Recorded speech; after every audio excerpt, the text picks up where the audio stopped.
लेकिन अगले ही पल उसे कुछ अजीब महसूस होता है। वह देखती है कि यह कोई साधारण गड्ढा नहीं, बल्कि एक बहुत विशाल पैर का निशान है। वह चकित हो जाती है, इतना बड़ा निशान आखिर किस जीव ने छोड़ा होगा।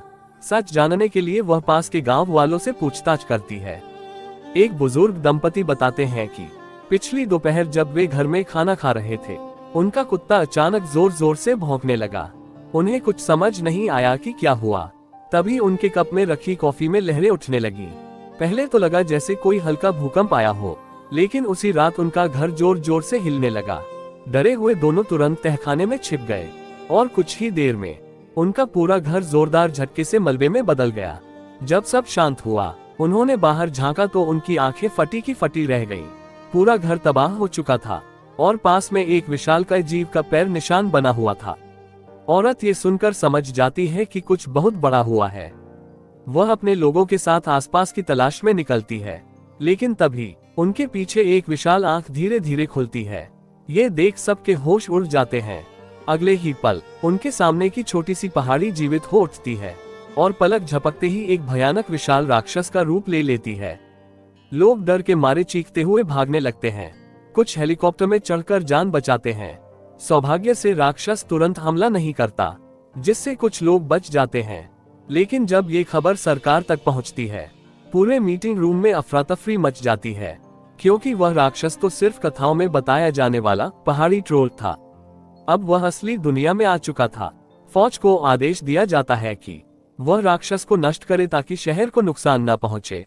लेकिन वैज्ञानिक दाशान इसका विरोध करता है।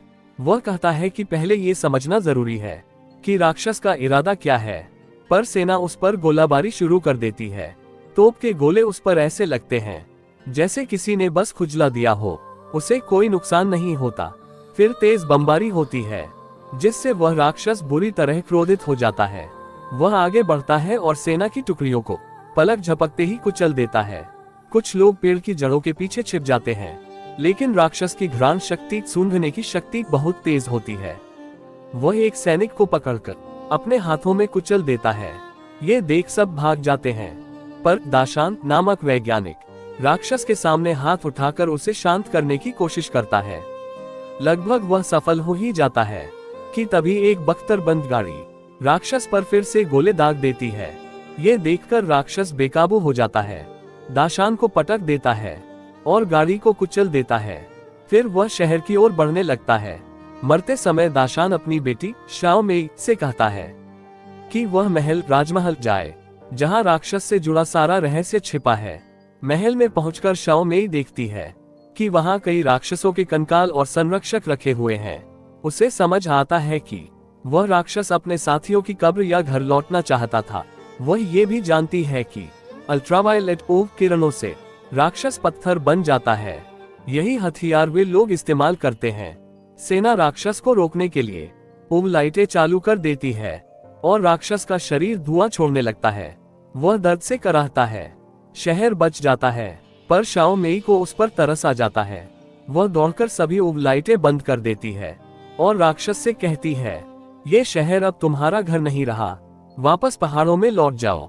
राक्षस उसकी बात समझता है, लेकिन तब तक देर हो चुकी होती है। सुबह की पहली धूप उस पर पड़ती है और वह धीरे धीरे पत्थर बन जाता है। कुछ ही मिनटों में उसका शरीर एक छोटी पहाड़ी में बदल जाता है। उसकी आंखों की अंतिम चमक भी बुझ जाती है। शायद यही था पहाड़ी राक्षसों की जाति का